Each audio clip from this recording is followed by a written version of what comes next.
The power of 500.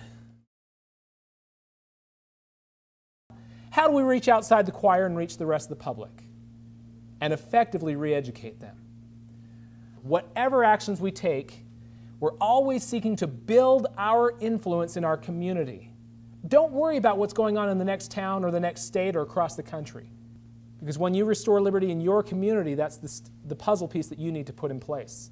Building influence is the focus. Now I'm going to show you what we found to be some of the most effective ways to build influence. They're not the only ways. This also came from our bulletin, where I found all kinds of wisdom.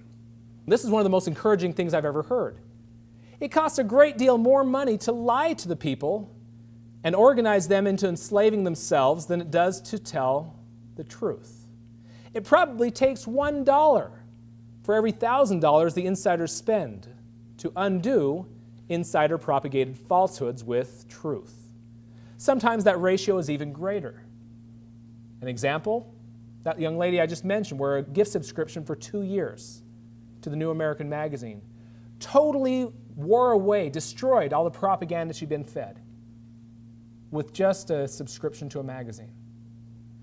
Does that $1 sound true to you based on that? Yeah. A $1 DVD can do an immense amount to unravel the propaganda that we've been fed. Now I'm going to talk to you about one of our most effective programs, the 110-6 program. First of all, the 100 portion, each member of a local chapter of the John Birch Society, each one of us takes the personal responsibility to target 100 households with information. 4 times per year, distribute things like the Freedom Index. If everyone in your state had been reading the Freedom Index for the last 5 years, in here what we have is 20 mini lessons on applying the Constitution to current issues in every edition of the Freedom Index. 2 issues of this per year. Imagine that, 40 mini lessons every year for 5 years. What does that come to, 200 mini lessons over the last 5 years? If everyone in your state had those 20 lessons every 6 months, I'll tell you what, you only read a few of these issues before you start to recognize what is constitutional. And you can look at the title and already know without reading, oh yeah, that bill's an unconstitutional one. You start to know how to apply the Constitution. Everyone needs that knowledge. On average, most of the time, if I share the Freedom Index with a household, I've reached the husband and wife. There's usually 2 potential voters there. And if they even shared it with one other couple, how many people have you reached? 4. And we find that that's probably a low estimate per household, reaching 4 potential voters. That distributing to 100 households, we're probably reaching at least 400 voters. 400 voters times, let's say there's just 10 of us in our local chapter. Those 10 are potentially reaching 4,000 voters. I'll talk about Montana for just a moment. In a state legislative district in Montana, a Senate district, if I am influencing the votes of 4,000 voters, how am I doing? In one legislative district, most legislative districts have about 4 or 5, maybe 6,000 voters total show up to the polls in a general election. And if we're influencing the votes of 4,000 of those, might that be enough to sway an election?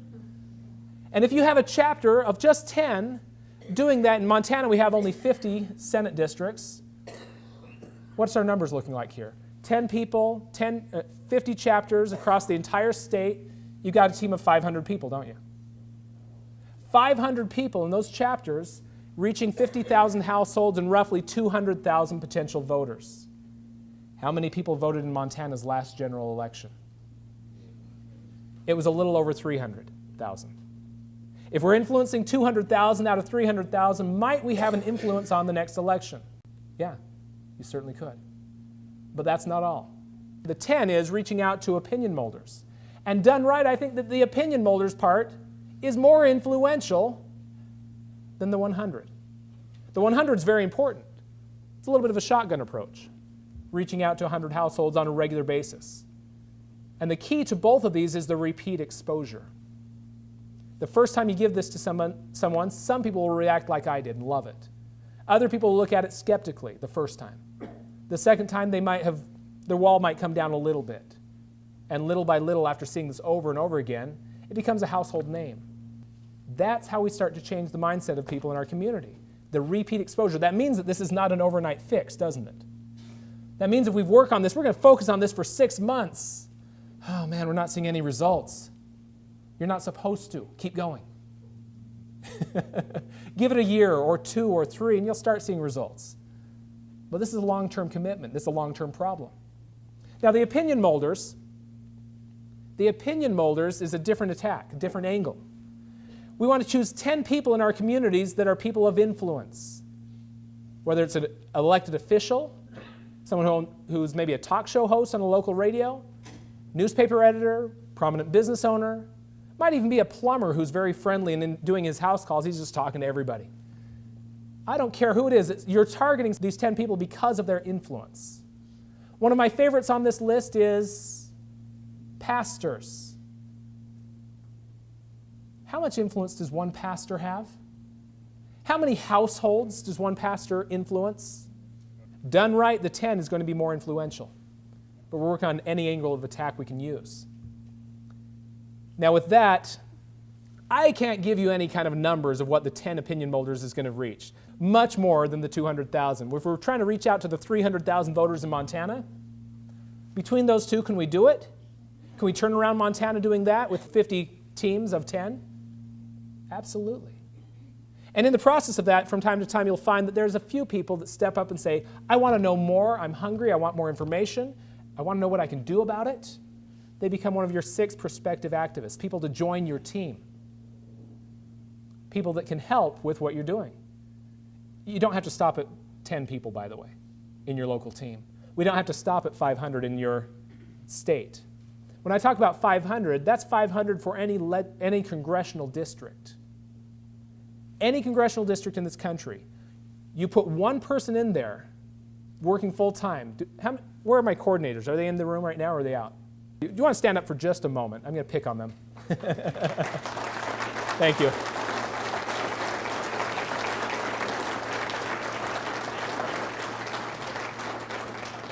Now, these gentlemen, what they've agreed to do for us is to work full-time building a team of 500 in their congressional district they're assigned to. Eldon Stahl is assigned to South Dakota. Thank you, Eldon. South Dakota has 1 congressional district. Chris Stevens is assigned to North Dakota, which has 1 congressional district.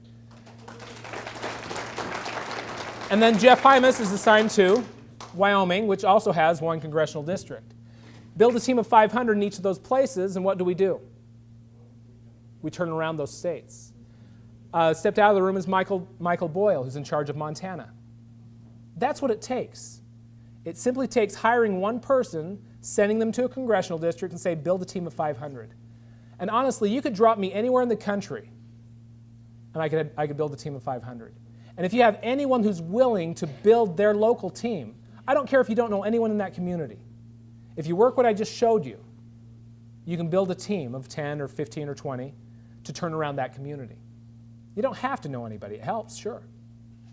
Do you remember this event? 9/12/2009, a couple people showed up to Washington, D.C. By all honest accounts, it was probably somewhere between 1.5 million to 2 million. Some of the lower accounts, maybe 1 million people showed up. A few people showed up anyway, quite a few. Showed up to Washington, D.C. to do what? To protest an out-of-control government and demand they get back in line, right? And they didn't listen. What did they accomplish, though? They did not accomplish getting Congress to turn around. What they did accomplish, I would say, is we're not alone. That's it.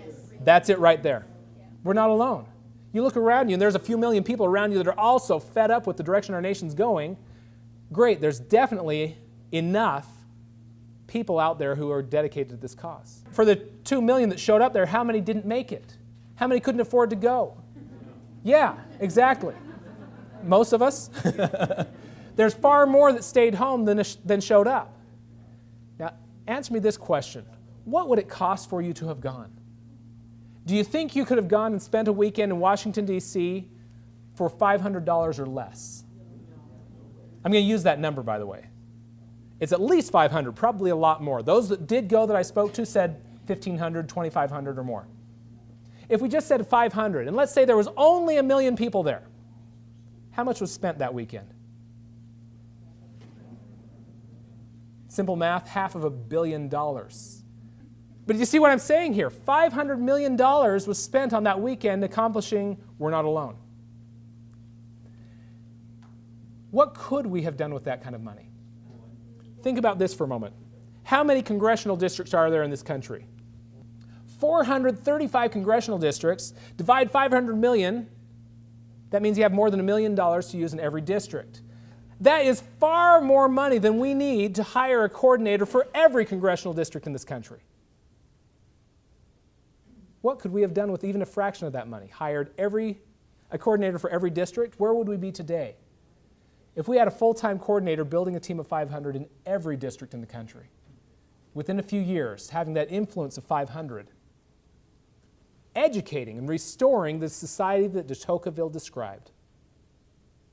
All of us can play a part in this, whether it's actively being part of that team of 500. Some of us may not physically be able to do that. Time constraints, health, or whatever. Some of us might be able to help financially with that. Some might be able to do both. Whatever the case, it comes down to really the spirit of our founding fathers who signed the Declaration of Independence.